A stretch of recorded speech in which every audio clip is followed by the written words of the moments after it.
নমস্কার, lucky kitchen ফুডে আপনাদের জানাই স্বাগত।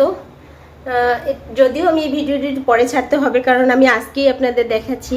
আজকে আমার লক্ষ্মী পুজোর দিন আমি কয়েক পদের লাড়ু বানাবো। যেমন এটা হচ্ছে তিলের লাড়ু, এটা হচ্ছে খইয়ের লাড়ু, এটা হচ্ছে নারকেলের লাড়ু, এটা হচ্ছে চিড়ার লাড়ু। তো বন্ধুরা, দুঃখের বিষয়ে আমি আগেই ছাড়তে পারিনি, যেহেতু লক্ষ্মী পুজোর দিনেই বানাচ্ছি, তাই আর কি একটু পরেই ছাড়তে হবে, আগে ছাড়তে পারবো না।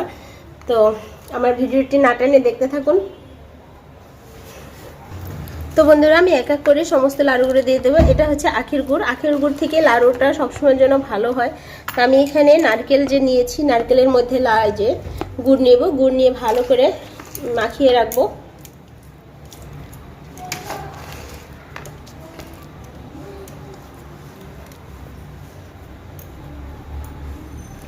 তো বন্ধুরা, আমি পূজার মধ্যে আপনাদের সাথে অনেক শেয়ার করতে পারিনি কিছু, কারণ পূজার একটু তাড়া ছিল, আমার অনেক আত্মীয় স্বজন ছিল, যার কারণে সময় করে উঠতে পারিনি, আপনাদের অনেক ভিডিও দেখাতে পারিনি।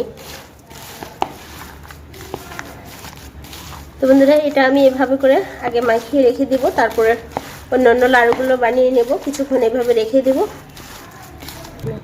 তো বন্ধুরা, আমি কিন্তু নারকেলের লাড়ু অনেক আগেই দেখিয়েছিলাম, পূজার আগেই দেখিয়ে দিয়েছিলাম চিনি দিয়ে। আজকে আমি এটা গুড় দিয়ে করতেছি। দেখেন আমি কত সুন্দর করে মাখিয়ে নিয়েছি। এভাবে করে এখন এটাকে কিছুক্ষণ রেখে দিয়ে আমি অন্য লাড়ুগুলো করে নেব। তো বন্ধুরা, আমি এখন অন্য লাড়ুগুলো বানাতে চুলার পাড়ে চলে যাব এক এক করে।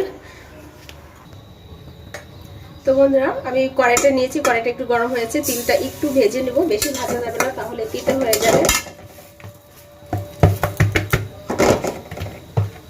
একটু ভাজা দেব।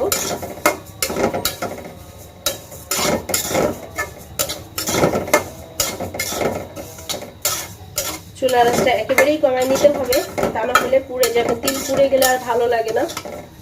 যে প্রায় ঝুরঝুরে হয়ে গেছে আমার, তাহলে ঝুরঝুরে থাকলে তিলের নাড়ুটা নষ্ট হয় না সহসা।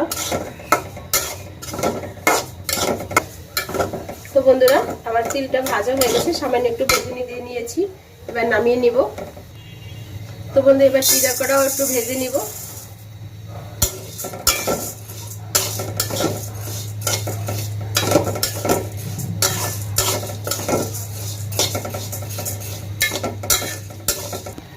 তো বন্ধুরা, চিড়াটাও আমার ভাজা হয়ে গেছে, দেখেন চিড়াটা সেন্ট বের হয়ে গেছে, খুব সুন্দর।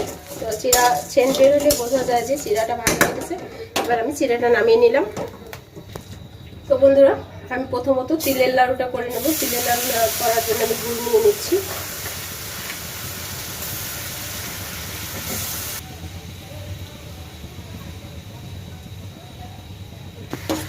তো বন্ধুরা, এটা একটা ঝোলা করে এনেছি, তো এর মধ্যে সামান্য একটু জল দিয়ে দেব, গুড়টা ভালো করে গলানোর জন্য।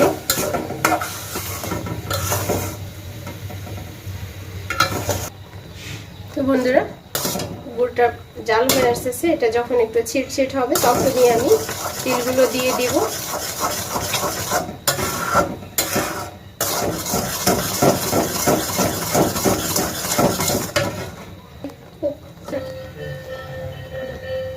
তো বন্ধুরা, এই যে দেখেন কত সুন্দর এই যে ছিট হয়েছে, এবার দিয়ে দিলেই পাক নেবে। তো আমার বন্ধুরা, গুড়টা হয়ে গেছে, গুড়টা এই যে দেখেন ছিট নিচ্ছে, এই যে সুতার মতো করে, এই যে এক সুতা করে পড়তেছে। এবার আমি তিলগুলো দিয়ে দিব। বন্ধুরা, তো চুলার আঁচটা আমি এখন কমিয়ে নিলাম, যেহেতু আমার গুড়টা হয়ে গেছে। আমি আস্তে আস্তে করে এবার তিলগুলো সব দিয়ে দেব, একটু একটু করে দিব, আর একটু একটু করে নিয়ে নেড়ে নিতে হবে, যে পরিমাণ মতো যাতে করে হয়।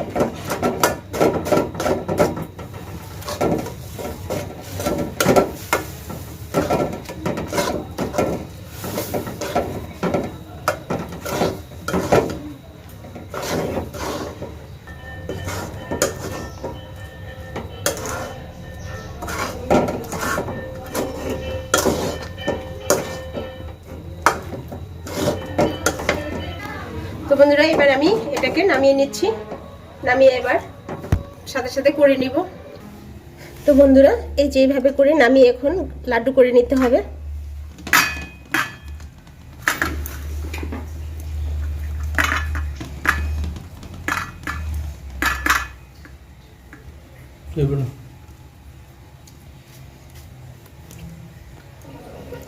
তো বন্ধুরা, আমার তিলের লাড়ুগুলো হয়ে গেছে, এবার আমি চিড়ার লাড়ু করব।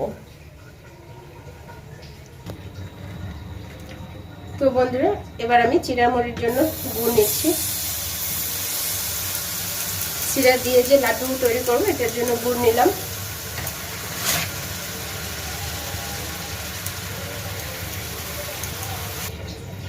গুড়ের মধ্যে দিয়ে দিলাম সামান্য জল।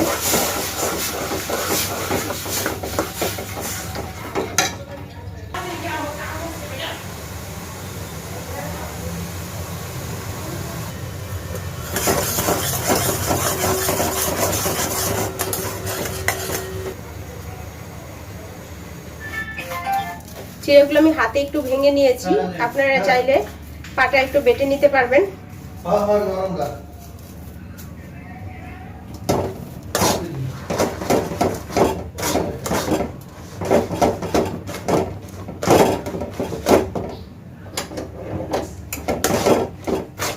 আমি চুলা অফ করে দিয়েছি।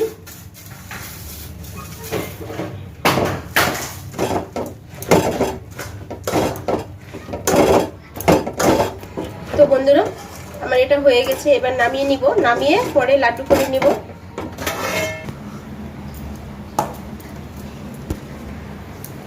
আমি একটা প্লেটে নামিয়ে নিলাম চিড়ার লাড্ডু।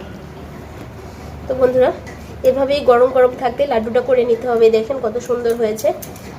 এক এক করে আমি সবগুলো বানিয়ে নিব। তো বন্ধুরা, আমার চিড়ার লাড়ুটাও হয়ে গেছে, দেখেন কত সুন্দর হয়েছে এবং অনেক শক্ত হয়েছে। এভাবেই করেই বানাতে হবে।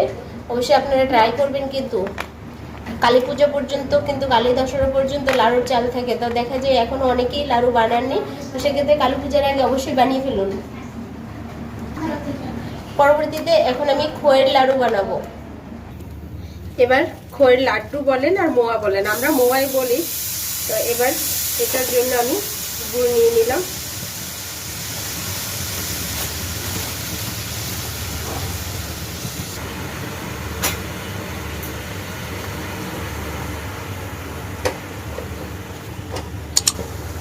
তো বন্ধুরা, এবার খইয়ের যে লাড়ু বানাবো, প্রায় আমার গুড়টা হয়ে আসছে, দেখেন ছিট প্রায় হয়ে আসছে। আর একটু হলেই আমি খইগুলো দিয়ে দিব। খই কেউ লাড়ুও বলে, আবার কেউ এটাকে মোয়াও বলে। তো আমাদের গ্রাম্য ভাষায় আমরা এটাকে মোয়া বলি। যে প্রায় ছিট হয়ে আসছে, দেখেন এই যে সুতা কাটতেছে। তো বন্ধুরা, এই যে দেখেন গুড়টা আমার হয়ে গেছে, এই যে সুতা কাটতেছে। সুতা কাটলেই বোঝা যাবে যে আমার গুড়টা হয়ে গেছে। এবার আমি খই দিয়ে দেব। খই একসাথে কতগুলো দেওয়া যাবে না, একটু করে দিয়ে একটু একটু করে নাড়তে হবে, নেড়েই বুঝে নিতে হবে।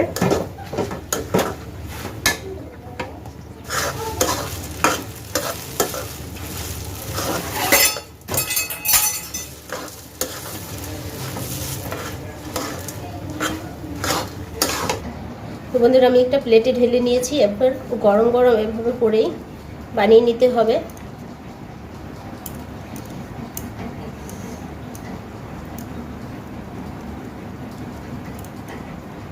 আমি ছোট ছোট করেই বানাচ্ছি, আপনারা চাইলে অনেক বড় বড় করে বানাতে পারবেন। তো আমার অনেক অল্প খই, তো তাই আমি ছোট ছোট করে বানিয়ে নিচ্ছি।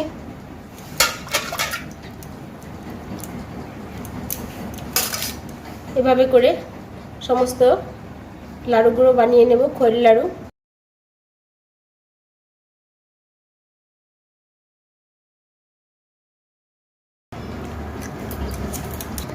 তো বন্ধুরা, আমার খইয়ের লাড়ুগুলো বানানো হয়ে গেছে, দেখেন কত সুন্দর লাড়ু হয়েছে। আপনারা অবশ্যই এইভাবে তৈরি করে খাবেন। আমি এবং নারকেলের লাড়ুটা বানাতে যাব। তো বন্ধুরা, এবার সর্বশেষ নারকেলের লাড়ুটা বানাবো। আমি কিন্তু আগে আপনাদের চিনির লাড়ু করে দেখিয়েছি, আজকে আমি গুড় দিয়ে বানিয়ে দেখিয়ে দিচ্ছি।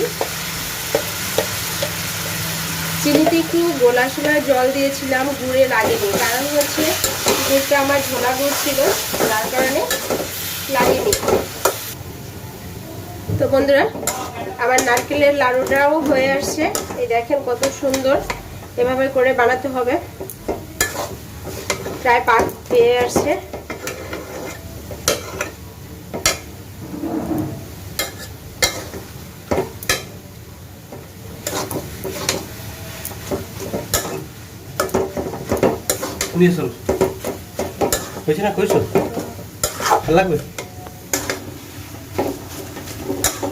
তো বন্ধুরা এবার নামিয়ে আমি লাড়ুটা বানিয়ে নেব। দেখেন কত সুন্দর হয়েছে।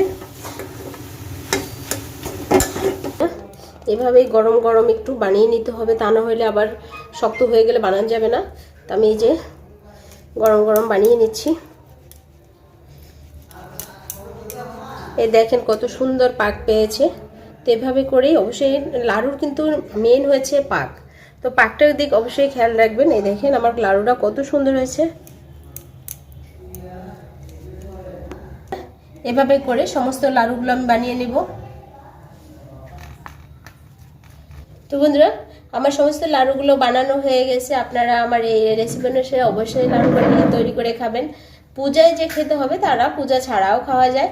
তো অবশ্যই এখনো কালী পূজা রয়েছে, কালী পূজা দশরার দিন পর্যন্ত লাড়ু এগুলো মিষ্টি জিনিসগুলো খুব চলে। তো এই লাড়ুগুলো কিন্তু অবশ্যই বানিয়ে আপনারা কালী পূজার মধ্যে খেয়ে নেবেন। তো বন্ধুরা আমার সমস্ত লাড়ুগুলো বানানো হয়ে গেছে। এবার আমি পূজার জোগাড়ে যাব। আমার পূজার জন্য এই লাড়ুগুলো তৈরি হয়ে গেছে।